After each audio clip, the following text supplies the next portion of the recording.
এই টুম্পা, আমি বাইরে ঘুরতে যাব, তুমি যাবা আমার সাথে? কোথাও ঘুরতে যাওয়ার দরকার নাই, ছাদে যাও, ছাদে যেয়ে ছাদ পরিষ্কার করো। কি বলো এইগুলা? আমি শ্বশুর বাড়ি বেড়াইতে এসে আমি কাজ করব কেন? তুই করবি, তোর বাপ করবে, আমি আমার শ্বশুর বাড়ি কাজ করি না। हम इसका पति है, हमको सिर्फ फांसी का सजा चाहिए। বলো তো কোন প্রাণী সব থেকে ভয়ঙ্কর কামড় দিতে পারে? আরে বল দেবে দাও তো, পোলা ভাইনেও জানে রয়্যাল বেঙ্গল টাইগার। ঠিকই বলছো। তারপর রয়্যাল বেঙ্গল টাইগার 2 নম্বরে, 1 নম্বরে কে? মাইন্ডের যে হালার ফালা তোরে মাঝে মাঝে পুতে দেখি শেষি সাদে। ভাবি, একটা কথা জিজ্ঞেস করবো, কিছু মনে করবেন না তো? মনে করার কি আছে, দেওয়াররা ভাবিকের কাছে সবকিছু জানতে পারে। আচ্ছা, আপনাদের তো নতুন বিয়ে হয়েছে তাই না? হ্যাঁ, বিয়ে হইছে 3 মাস হইলো। তা ভাই হানিমুনে কোথায় নিয়ে গেছিল? বেডরুমে।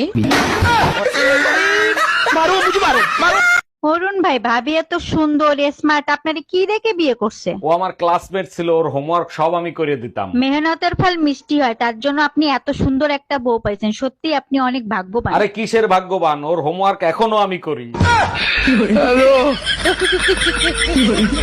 ম্যাডাম, আপনি বাচ্চাদের উল্টো পুল্টো পড়াচ্ছেন কেন? সুন্দরবন কি করে সিলেটে অবস্থিত হয়? 6 মাস ধরে ডাকতেছে, আসেন নাই। সুন্দরবন সিলেটে না পাঠালে তো আসতেনও না। তাই বলে আপনি বাচ্চাদের উল্টো পুল্টো পড়াবেন? 6 মাসের বেতন বাকি, বেতন দেন, তা না হলে সুন্দরবন সিলেটেই থাকবে। ঢাকের তালে।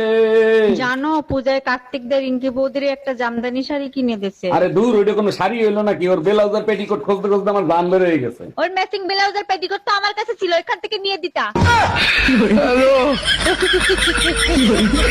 এই, তুমি না পুজোর মার্কেট করতে গেছিলে? তা কান্তিছো কেন? কি হয়েছে? পুজোর সব মার্কেট করছি, 50-60টা সেলফিও তুলছি। এটা তো খুব ভালো কাজ করছো, তা কান্তিছো কেন সেটা তো বলবা। সেলফি নিয়ে বাসায় আইছি, মার্কেটিং যা করছি আনতে ভুলে গেছি। ভাবি, আপনারে তো আর পটাতে পারলাম না, আপনার একটা বান্ধবীর সাথে প্রেম করায় দেন না।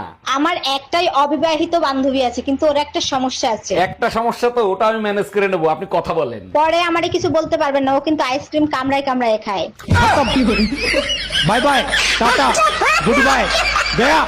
এই, তুমি আমাদের অরুণ চাচাকে চেনো? কোন অরুণ চাচার কথা বলতেছো, যে খুলনায় থাকে, ফানি ভিডিও বানায়? আরে হ্যাঁ, বিয়ে না করে সারা জীবন হিরোর মতো কাটাইছে, আর এখন বুড়ো বয়সে কুত্তার মতো জীবন যাপন করতেছে। তাও তো বলো সারা জীবন হিরোর মতো চলছে, আমরা তো বিয়ে করে কুত্তার মতো চলতেছি।